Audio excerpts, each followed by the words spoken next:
Welcome back, everyone. Thanks again for joining me on this project. As I said in the Q&A video earlier this week on my other channel, I did not expect to have quite so much interest in the previous build video. What the fuck is that?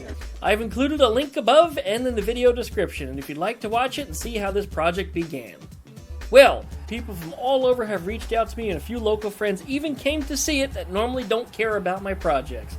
So this thing must be really special. As thus, I've already entered it in our Volkswagen car show this October. Even if Eleanor makes it there, the Hondub Fore5skin will too. How can I leave out this craziness? You know, it ranks up there with the DoodleBastard. And the DoodleBastard won a trophy. So I got to work on this thing for another update. I started by properly pressuring up the tires and found that the steering is no longer stiff at all. This makes me so happy. I'd still like to widen the handlebars about another 6 inches though, as they just feel too narrow for my shoulders, but we'll see what kind of junk I can come across. I figured I should start mocking up an engine and a transmission here, since that's what people wanted to see most, so I got to looking to see if I had an earlier 2-bolt or later 3-bolt nose cone mount on the pan. And it turns out that this pan has no nose cone mount at all. Shite! Well, I guess I'll order one. Maybe we'll get an engine in there next week. Welcome back to Duckman Cycles and VW Garage. I'm your host, the Duckman, and this is Chaos Incarnate, B. McQueen. We've also got us Crash here joining us today. Crash just took a bath, and well, kinda jumped in the water, and we jumped back out. That was it. Don't like the water much. And of course, we got a siren in the background. Look at that. Every time I record, doesn't matter, we're getting noise every single time. Well, we're working on the Hondub Fore5skin here today, which is the ATVW project. I have received an immense amount of questions, suggestions, and people coming by to look at this thing. Everybody just wants to know more. Well, we're going to continue working on this today. So as always, post your suggestions down below, post your questions down below. We'll answer them in next week's Q&A video, just as we did on the other channel last Monday. So whatever's going on over there, we'll let them do their thing, but we'll be back right after that intro. And don't forget duckshit.net for all of your things. Not flat. Yep. Come on. Well.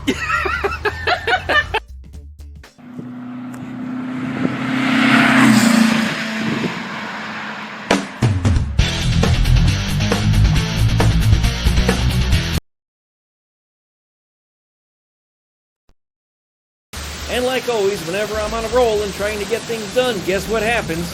Yep. Ranchero 302 me? Ha! Rain. Look, it's raining. This storm was so bad, in fact, that it took some roofs off of homes. Amazing, because it was just some localized thunderstorm. Nasty as it was. So the next day, when the sun came out, I went down my checklist, and this is what I ran into. And I thought about it, but very stupidly acted ahead of myself in the previous video. It was the position where I wanted to relocate the shifter flange. I should have done this before I welded the ATV frame onto the pan. It would have been a whole lot easier to work on, that's for sure. But like a fool, I got excited and jumped ahead too far. Now I have to deal with it. Ow! Anyway, I got to cutting out the location where I feel the shifter should mount.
tried to mock up the shift rod, but upon slipping it in, I discovered that it hit a whole bunch of tubes and pipes inside of the tunnel, so I had to gut those things out.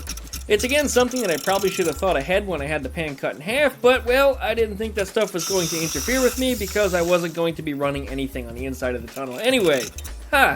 Well, I decided the best way to resolve the problem was just to put a cut right through the tunnel itself, chopping up the pipes in the interim because they just happened to be in the way. It was nothing I couldn't just weld back together later anyway, and that's exactly what I did.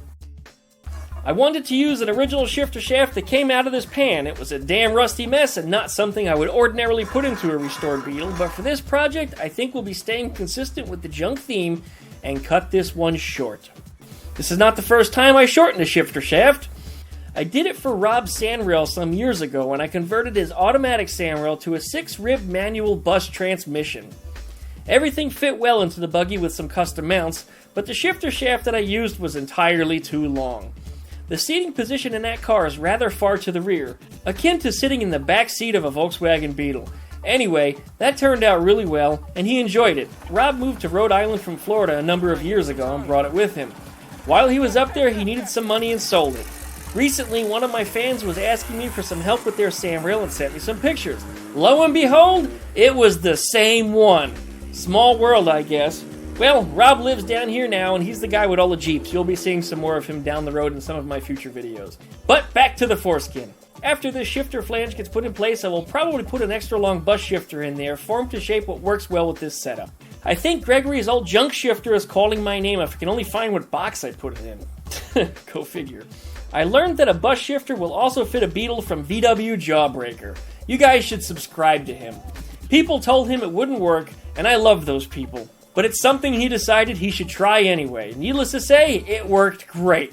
I'll likely do the same here. It'll probably be modified to have too long of a handle and might need to be modified for a shorter throw as a result, but that's not too difficult to make that happen.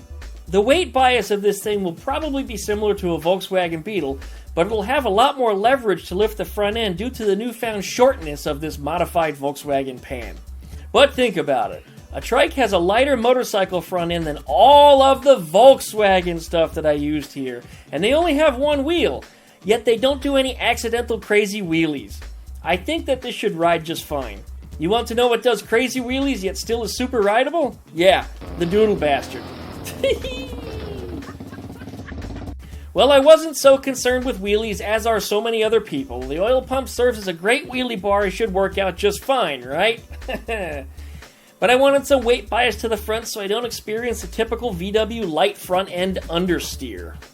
I figured some front end ballast weight would be a good idea here, so I chose to mount a rumble seat on the front end for a passenger. And should B choose to ride with me, well, then I have the headlights problem solved too, right? 2 birds with 1 stone. Well, maybe that's a little too dangerous for the minds of the YouTube safety trolls that will just rage on me, but I still think it would be fun. Instead, I decided the battery needed to be relocated up front instead. The Honda foreman originally put it behind the driver and directly over the rear axle. VW put it just ahead of the torsion bar on the right-hand side. Both of these locations were no good for this project. I needed that weight over the front axle, so I planned a location to notch the frame and I got to Cunningham Welding. The interesting thing about making these kinds of cuts is if you cut at the correct angle in place first at the first time, you only need to turn the pipe 180 degrees at the cut side to get it where you want. Then cut the bottom to length and weld it right in.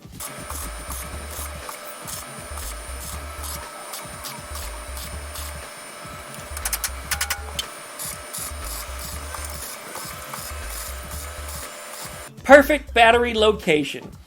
The battery seen here in the video is only for demonstration. I plan to use a typical Volkswagen battery here for the extra weight. When does any performance car builder ever say anything like that? Upgrading to a smaller, lightweight battery would only be counterproductive for my needs. So since I had a little extra time today, I stole the battery from Ruby, and that's exactly what I did. I made a little battery frame and welded it into place, and in that place I planned to make a locking quick release. Why a quick release? Well, I created this because I will eventually have a lot of good running Volkswagens, but I can't run and drive all of them at the same time. Just completely impossible for one person. And keeping batteries in good shape has always been an issue for me with so many things sitting around idle. Battery tenders for this many vehicles is a pain in the ass. I just can't afford power strips as big as Jay Leno's garage, you know. However, I'd like to be able to pull, let's say, Ruby's battery out, run this thing around, then return it to Ruby when I'm done playing. Depending on the bodywork that I end up using for this ATVW, it may also be exposed to theft, so locking it is also a good idea. Never underestimate Florida man. So here's the way I see it. A complete Volkswagen engine is about 250-ish pounds and sits only about a foot behind the rear axle.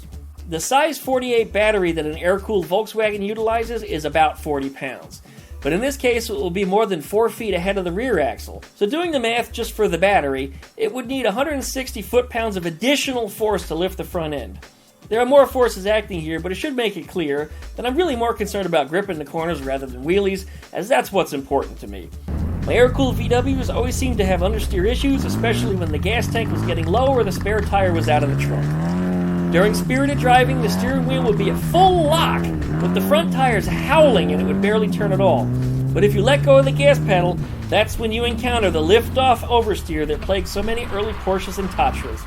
But I gotta admit, it can be a lot of fun when you know what you're doing. Speaking of spare tires, this front end may also receive a spare tire mount and a toolbox mount. Anything additional for weight up front is better than nothing, right? Plus, it's always a good idea to have a spare and tools. It's a VW after all.